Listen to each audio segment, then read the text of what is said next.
que mañana miércoles la Comisión de Derechos Humanos de Naciones Unidas hará público el informe sobre la situación en Venezuela. Parte de ese informe ya ha visto la luz y acusa al gobierno del presidente Nicolás Maduro de crímenes de lesa humanidad. Tenemos en este momento comunicación vía Skype con Caracas. Desde allí nos atiende el presidente encargado de Venezuela y de la Asamblea Nacional Venezolana, Juan Guaidó. Muy buenas tardes. Buenos días en Venezuela. Buen día, gracias por la invitación, saludos a todos. Gracias a usted por estar aquí en directo en el canal 24 Horas. Señor Guaidó, ¿marcan las conclusiones de ese informe un antes y un después en la situación del país?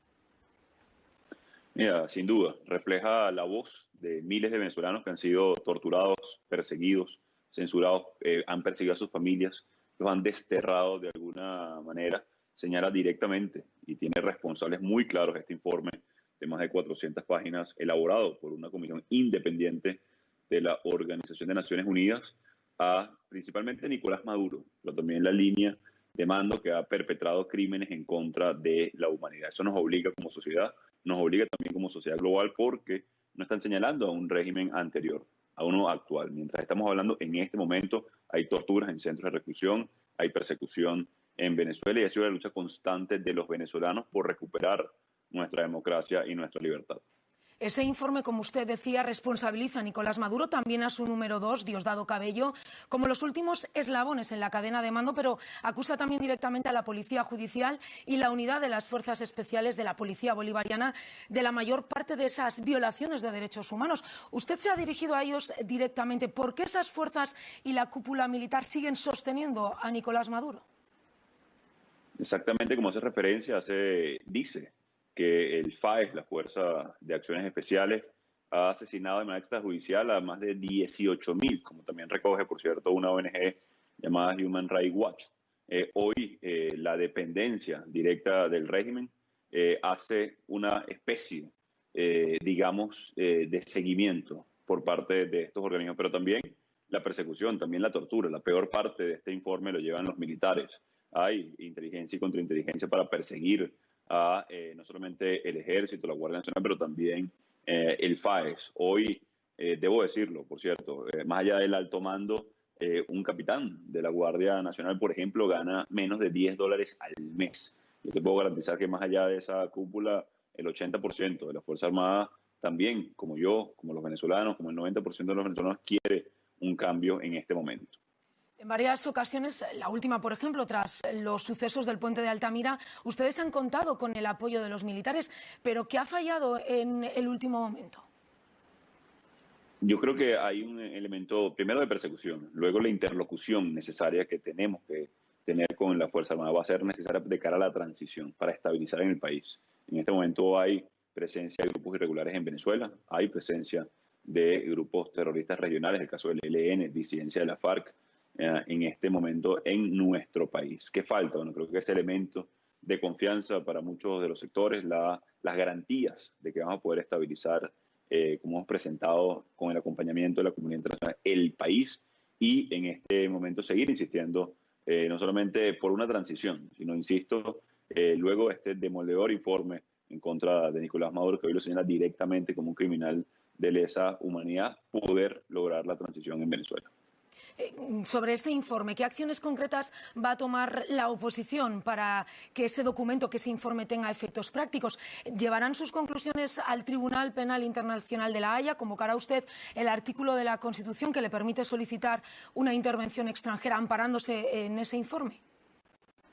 Como tú sabes, desde el 2018 hay una denuncia sobre Nicolás Maduro en la Corte Penal Internacional. Esto viene a engrosar ese archivo, ya está en fase preliminar en esa instancia de jurisdicción internacional. Nosotros vamos a insistir por esa vía, pero también en la justicia universal, pero también en que cada país pueda hacer lo propio para hacer seguimiento. De nuevo, en este momento que atraviesa Latinoamérica, pero también el mundo, una sociedad globalizada, cómo nos impacta las acciones de todos, es importante no permitir tal atrocidad en pleno siglo XXI. Insisto, esto no fue un régimen anterior, esto está pasando en este momento en Venezuela y nos obliga a tomar acción, por supuesto, como venezolanos, resistiendo, avanzando, haciendo propuestas de movilización en Venezuela, una consulta que estamos planteando al pueblo de Venezuela, pero también a la comunidad internacional. Con respecto a las opciones de fuerza, mira, hay que evaluar responsablemente, dado la crisis y la necesidad de proteger al pueblo de Venezuela oportunamente.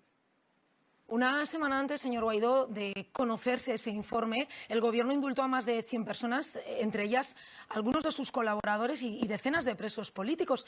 ¿Por qué el indulto y por qué precisamente en ese momento? ¿Cómo se gestionaron esas excarcelaciones realmente? Se lo pregunto, señor Guaidó, por la atribución que hizo de ese gesto el también opositor Enrique Capriles.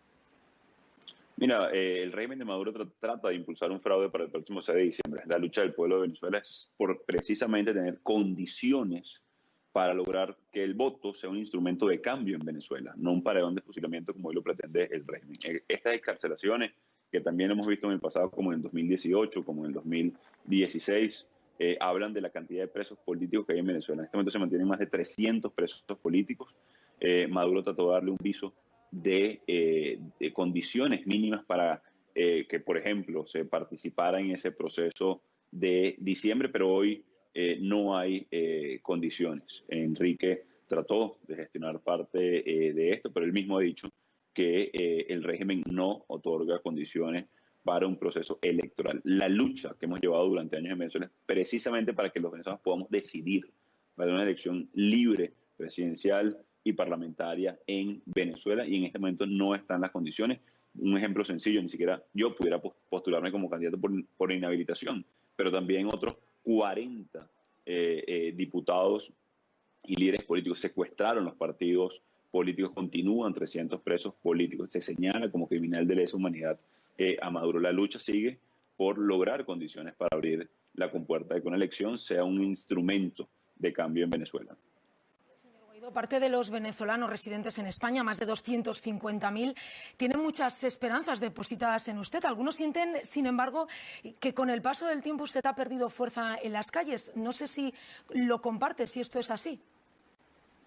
Mira, estamos en medio hoy de una pandemia. Por supuesto, cualquier proceso político tiene un desgaste inherente. Y más cuando enfrentamos a una dictadura que se ha dedicado a torturar, a perseguir, a censurar, a criminalizar a los que pensamos distinto. Hoy eso nos obliga también. Esa especie de frustración que puede sentir muchos debe ser compartida por todos, por no haber logrado hoy restablecer y frenar el éxodo en Venezuela, 5.1 millones de refugiados, para detener el colapso de la economía y con ello de los puestos de trabajo, 70% de destrucción del PIB de Venezuela en los últimos 7 años. Números, por cierto, de países en guerra. Solamente en países en guerra se ven este tipo de características. Eso es lo que pasa hoy en Venezuela. Destruyeron el Estado de Derecho, destruyeron la producción del campo, pero también la producción petrolera. Hoy estamos produciendo el 10% de lo que producíamos hace casi o más de 10 años en Venezuela. Pero también no hay agua en los hospitales. 53% de los hospitales no tienen agua en este momento por tubería. 30% de la tasa de mortalidad producto del COVID es del sector salud. Hay razones para sentirse de cierta manera frustración por la crisis que atraviesa hoy Venezuela, como ha impactado en Latinoamérica, esta cantidad de refugiados que ha recibido Colombia, Ecuador, Perú, producto de la dictadura de Maduro. Pero no se puede confundir con costumbre, no se puede confundir con rendición. Estamos y seguimos adelante en el camino por recuperar la democracia en Venezuela en este momento. Nos queda muy poco tiempo, pero me gustaría hacerle una última pregunta, más si me lo permite, de carácter personal, y le pido brevedad en la respuesta. ¿Teme o ha temido alguna vez por su vida, señor Guaidó? Mira, en Venezuela siempre hay riesgo para los que pensamos distinto, para los que hemos ejercido la política como una vocación de vida para servir a nuestros ciudadanos. Y lo vemos hoy claramente reflejado en ese informe. Tortura, muerte, persecución. A uno de los testimonios, y brevemente con esto concluyo, de una mujer detenida en la Dirección General de Contrainteligencia Militar, anunció haber estado embarazada, la golpearon salvajemente, perdió el conocimiento, no la llevaron a atención médica y perdió su bebé, estando detenida junto a su pareja simplemente por persecución. Eso sigue pasando hoy en Venezuela. Sí hay un riesgo incluso de vida, por supuesto de la libertad de ejercer la política, de pensar distinto, de querer un país mejor, pero eso no ha sido en ningún momento impedimento para lograr seguir trabajando por nuestro país. Juan Guaidó, presidente encargado de Venezuela y de la Asamblea Nacional de Venezuela, muchísimas gracias por estar aquí en directo en el canal 24 Horas.